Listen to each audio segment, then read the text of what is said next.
Merrick had already counted the ceiling panels of the briefing hall 3 times, and each time he reached the end, he became more certain that the ship's designers had been cruel enough to alternate the pattern just to spite him.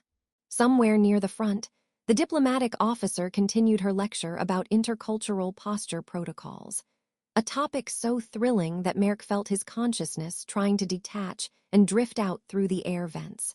He forced his attention downward, rubbing his face with both hands in a futile attempt to reawaken his brain. He wasn't even supposed to be here. He was a linguistics technician, not an ambassador. He simply processed dialect samples, corrected translation implant glitches, and occasionally advised humans not to accidentally tell a foreign dignitary that their mother smelled like warm fungus. But no, the Silver Sojourner needed all staff prepared for cultural interaction, so here he was, melting into a chair. When he finally lifted his head, his tired eyes landed, unfortunately, fatefully, on Lyra. She sat 2 rows ahead, her long ears rising gracefully from her silver-streaked hair, gently angled as she listened. Her species, the Karenai, looked human in shape, but their ears made them appear elegant even while doing absolutely nothing. Merrick blinked. He hadn't meant to stare. His brain was simply happy to rest on anything that wasn't a holographic slide. But the moment lingered too long, and as if sensing the weight of his gaze, Lyra slowly turned. Their eyes met. She smiled, small, knowing, like she had just caught him sneaking a dessert from a restricted fridge. Merrick's stomach dropped into another dimension. He jerked his head away so fast that his neck popped. There was no way she'd noticed, he told himself. Absolutely no way. She noticed, whispered Javan beside him, a maintenance engineer who had been watching Merrick's panic with scientific interest. Your face just changed colors like a malfunctioning hazard light. Shut up, Merrick hissed. The briefing ended, mercifully. As the officers dismissed the crowd, Merrick tried to make a strategic escape by blending into a group of tall security recruits, but before he could vanish, a shadow fell over him. He froze. Slowly, reluctantly, he turned. Lyra stood a breath away, her ears tilted at an unreadable angle. She regarded him with calm curiosity, the faintest glimmer of amusement in her bright, reflective eyes. Merrick realized 2 things simultaneously. 1, his translation implant was definitely active, and 2, he had no idea what Karenai social cues meant. Irangles could be anything, friendliness, hostility, or perhaps a declaration of war. He prayed it wasn't the last one. You were looking at me, she said, voice smooth and lightly melodic. She wasn't accusing him, just stating a fact, an incredibly dangerous fact. I mean yes, but not in a weird way, Merrick sputtered. I was just awake, barely, and you were in front of me and I have eyes and... Her smile widened. So you like my body? Merrick made a noise that did not belong to a human throat.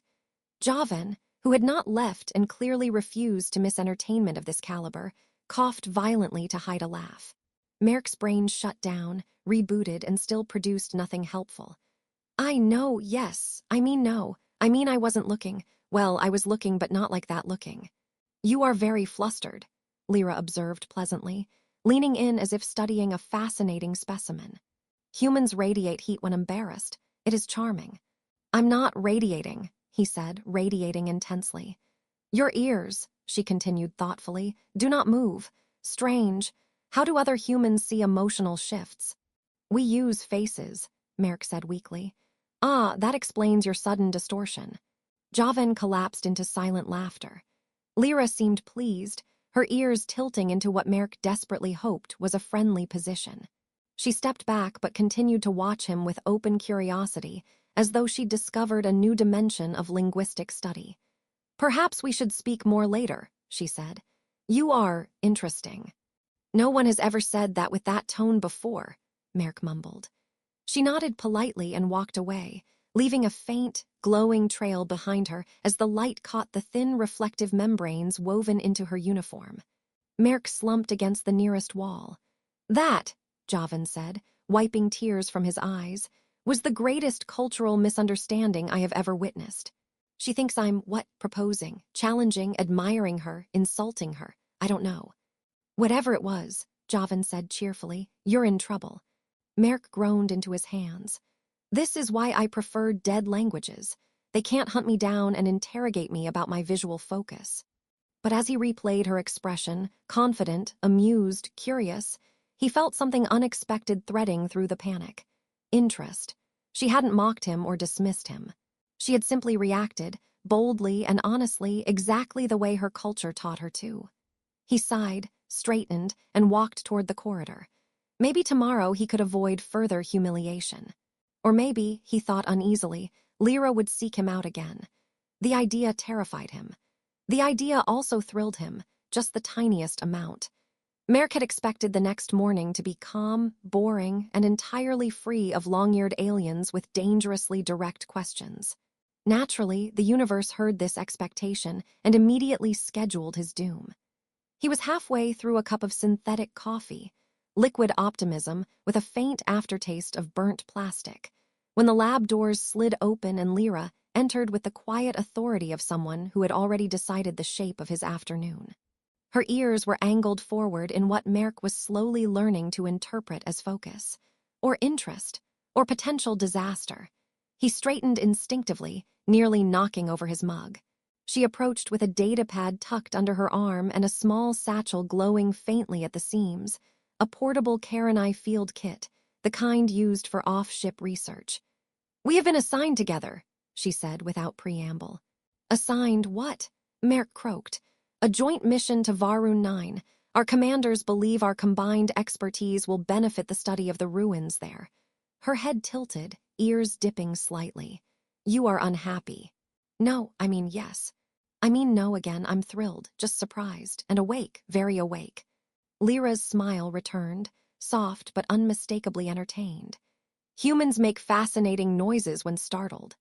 Before Merrick could protest, she handed him a second field kit, its casing shaped to accommodate human hands. It hummed gently, adjusting its internal compartments to his biometrics.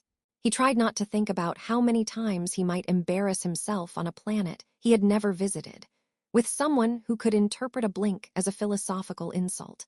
Varun 9 greeted them with a sky like molten copper and forests that shimmered with bioluminescent plants. Their shuttle touched down on a soft, moss-like surface that glowed under their boots, illuminating their path as they walked. Merrick stared in wonder, grateful for anything that distracted Lyra from observing more of his fascinating noises. As they followed the marked trail toward the research outpost, a creature the size of a house cat scampered across their path. It paused, stared at Merrick with enormous, luminous eyes, and then bolted straight toward him. "Merrick," Lyra said calmly, "your reaction will determine if it trusts you." "What reaction does it want?" The creature leapt, snatched the datapad from his hand, and darted into the glowing underbrush. Merrick froze. Lyra blinked. Then, with dignified calm, she said, "Your reaction was not successful." They spent the next 15 minutes chasing the little thief through foliage that hummed with every footstep, as though mildly judging them. Lyra moved with fluid grace, her long ears angled backward in delight, while Merrick crashed after her like a malfunctioning cargo hauler. When they finally cornered the creature near a cluster of shimmering spores, it set the datapad down and chittered expectantly. "It wants an offering," Lyra explained. "I don't have food." "You have coffee," she said. "I'm not giving it my only coffee." "Merrick," she replied patiently, "your species is not nocturnal. You can sleep tonight." The creature cannot process data without being bribed. He groaned and offered the tiny creature the last of his drink. It sniffed, slurped, and looking deeply offended by the flavor, vanished into the bushes. Merrick collected his datapad with wounded dignity. "You have a complicated relationship with beverages," Lyra observed. Their path eventually led them to the ruins, towering arches made of a metallic stone that pulsed faintly, as if breathing. Merrick felt his curiosity swell, replacing humiliation with wonder. Strange symbols spiraled across the archways, some resembling Karen script, others echoing ancient human glyphs. He and Lyra exchanged a look, one of shared excitement. They began recording readings. Lyra performed delicate scans with her field instruments, her ears shifting with each discovery. Merrick knelt beside a panel etched with symbols, brushing debris aside. The markings glowed at his touch, reacting to the oils of his skin. "That's new," he said. Very, Lyra replied, crouching beside him. These structures respond to organic contact differently depending on species. Try leaving your hand there. I'd rather not activate something that turns me into smoke. If you become smoke, she said thoughtfully, I will collect the remains. That's comforting. I believe so. Merrick kept his hand against the panel, and the glow spread outward, tracing patterns in the air. Lyra leaned in, her long ears brushing his shoulder. He felt heat rise in his face and prayed she would not comment on it. The symbols formed shifting lines that resembled a map. Lyra lifted her datapad, recording. This is remarkable. Our languages share no roots, yet the structure recognizes both species' biochemistry. It is almost as if a low tremor rippled beneath them. The ground pulsed. Nearby vines lifted in slow arcs, glowing brighter. Merrick looked up at her. You didn't touch something, did you? No, she said, ears tilting sharply. But something touched back. The tremor faded. The vines lowered. The glowing patterns dissolved. Lyra exhaled, ears gently relaxing. Nothing hazardous, merely a reaction. Just once, Merrick said. I'd like an ancient ruin to react by offering snacks. She regarded him with amused affection. Your survival instincts are very specific. They continued deeper into the ruins, their earlier awkwardness replaced by an easy rhythm. Even when Lyra teased him, softly, almost fondly, Merrick found himself enjoying the exchange. The cultural distance between them no longer felt like a barrier, more like a bridge under construction. As the sky darkened into a deeper shade of copper, Lyra paused. Merrick, she said quietly, you look at everything with such openness. It is unusual. That's a nice way to say I panic loudly. No, she said. You experience the universe without hiding from it. He blinked. Is that good? Her ears softened into an unmistakable expression, warmth. It is very good. Merrick swallowed, hoping his blush wasn't bright enough to light the forest. They continued onward, unaware that deeper within the ruins, the patterns had begun to glow again, this time without being touched. The deeper they moved into the ruins, the more the walls seemed to pulse with quiet anticipation, as though the ancient structure had been asleep for centuries and was now stirring, because two overly curious researchers insisted on poking everything. Merrick walked a little closer to Lyra than before, partially because the air grew colder, partially because he had accepted that proximity to her made him feel braver, or at least too distracted to panic correctly. The tunnel opened into a vast chamber where a massive ring-like machine hovered above the floor, supported by nothing but shimmering columns of light. The device emitted a faint hum, low and resonant, like an engine remembering how to breathe. Symbols along its edges glowed in alternating hues, some clearly Karenai in origin, others astonishingly similar to archaic earth glyphs. Merrick's heart pounded. This shouldn't be possible. These civilizations never contacted each other. Lyra stepped forward, her long ears tilting sharply in awe. It suggests an older connection, a shared ancestor, or a traveler who moved between our worlds. She glanced back at him, eyes bright with excitement. We may be standing inside the proof. Before Merrick could fully process that, the room trembled. Not violently, more like the machine was stretching after a long nap. Lines of light raced across the floor toward them. Lyra reacted instantly, grabbing his arm and pulling him beside a stabilizing pillar as the machine activated. No sudden movements, she warned. I wasn't planning any, Merrick whispered. I'm trying not to breathe. The light coalesced into a floating interface, an ancient holographic projection, shimmering like mist. It displayed symbols shifting rapidly between human and Karenai forms, as if searching for common meaning. Merrick reached for his datapad, but Lyra shook her head. It is reading us directly, she said quietly. Biochemical signatures, neural patterns. That feels invasive. She placed a hand on his shoulder. We are guests, be polite.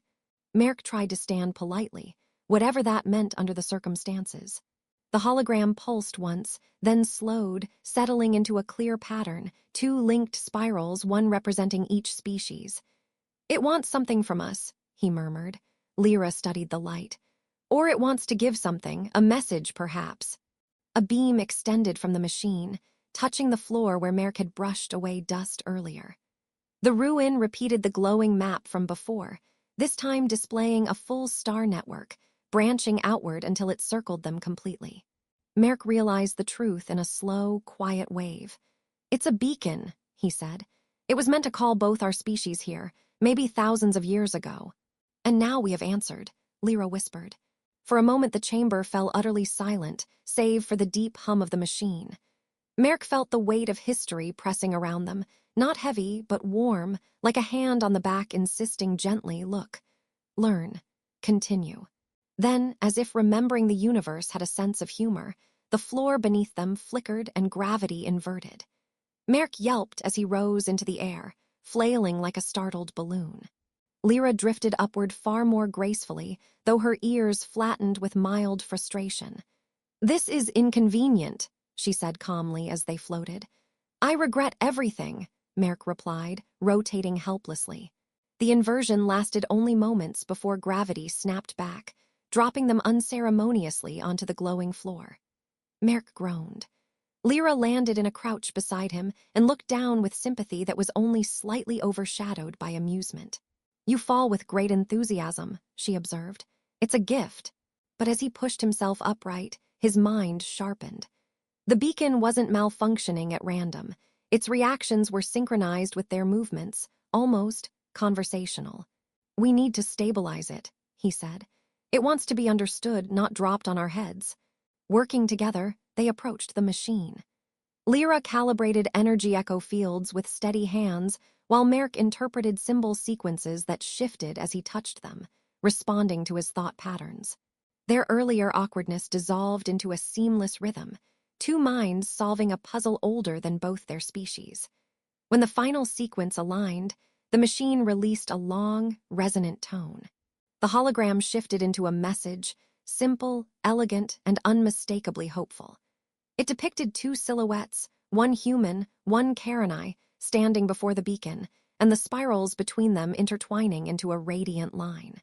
Lyra's breath caught. It wanted unity. "And patience," Merk said softly, "a reminder that connection takes time." He felt her looking at him, not with amusement this time, but with the